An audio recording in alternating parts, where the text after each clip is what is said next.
Today we're going to learn about interactive e-learning that uses branching scenarios. It's important to do an audience analysis that will help you as the instructional designer to make the content relevant to the learner. However, all learners will need the following 4 components to make the e-learning interactive. First, the learner needs the context to be relevant to them. As an instructional designer, it is your job to do that. Secondly, the learner will need to interact with the content inside of their mind. Thirdly, the learner needs ongoing formative feedback on the assessments you build into the course. Lastly, the learner needs to be challenged so that they stay engaged with the content and do not get bored. All of these are quite easy to do using YouTube and branching scenarios. Relevance is a key component in engaging the learner. In order to enhance motivation, the learner needs the information to be relevant to their life. Find a way to connect the learner to the content.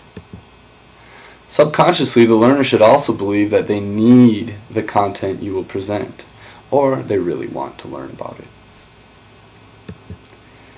One way to provide relevance is to expose the learner to a simulated scenario that they could face in real life.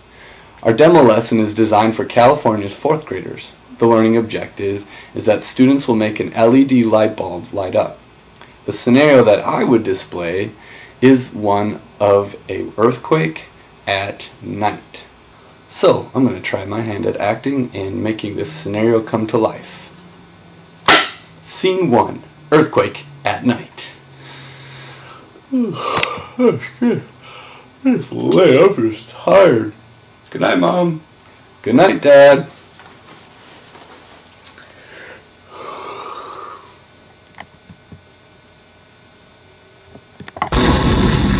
Oh my gosh, it must be an earthquake. Oh no, the lights are out. Cut.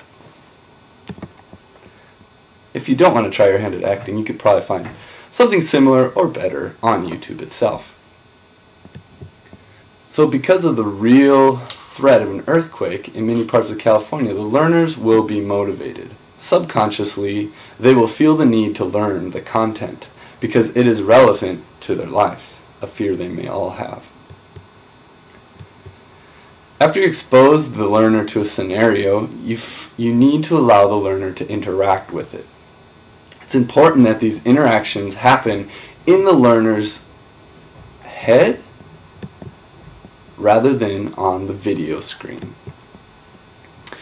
The effects that the learner sees on the screen may look great. However, they will not be as effective as the questions they ask themselves, the things they wonder about, their feelings and opinions, and other things that happen inside of their minds.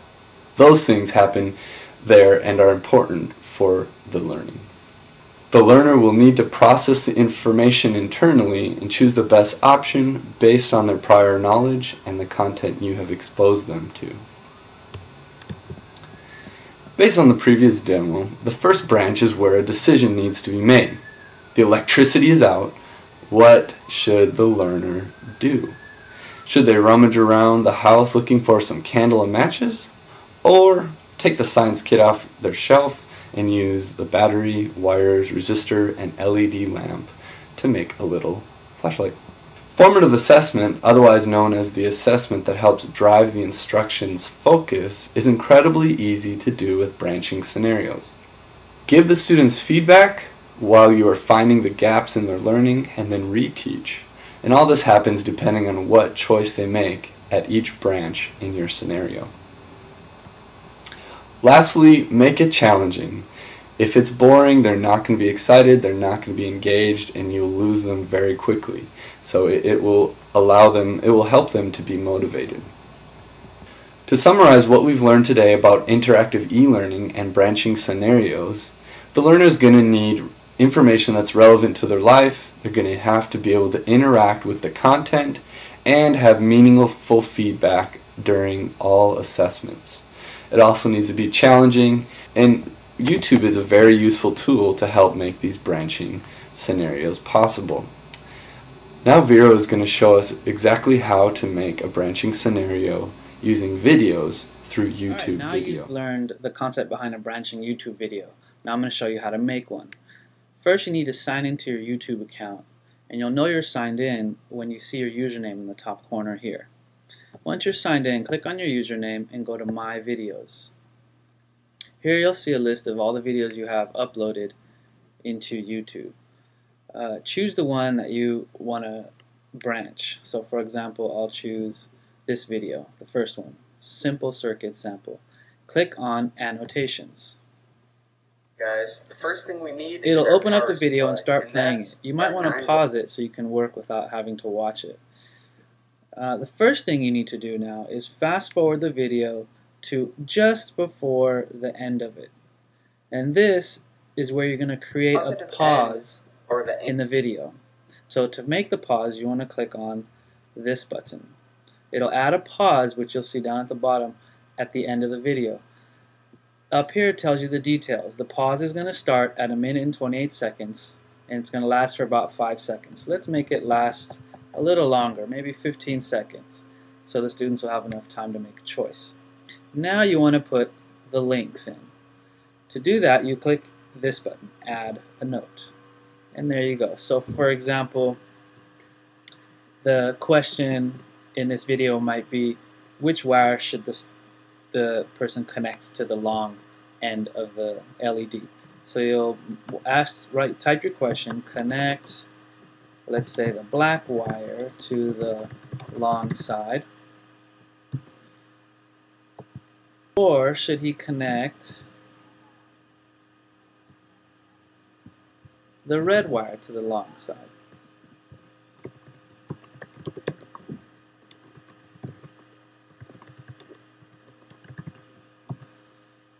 So once you have your questions that you're going to branch, you got to link them. So for example, if the student were to click on this link, it would take him to another video showing the person connecting the red wire. So let's create that link. You click on this button here. It asks you for the URL of the next video that would play if they were to click on that. I happen to already have it copied, so I'll just paste it into there,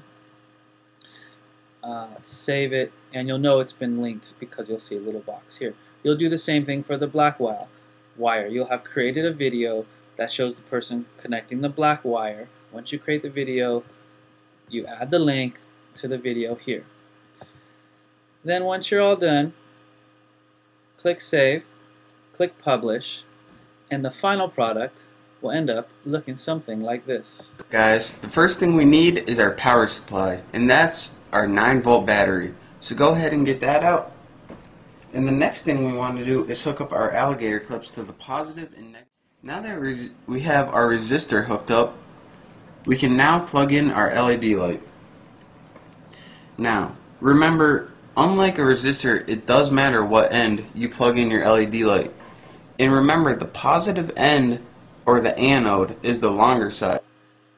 Now here's where the students are confronted with the question, and they'll have 15 seconds, and you'll see it's being timed here in the corner, to choose which wire they want to connect to the LED. So let's say, for example, they click on, oh, let's connect the white wire. So they click this link, and it plays the video of the person connecting it to the white wire. So since our positive current is coming through the white one right now, let's go ahead and hook that up to our longer side.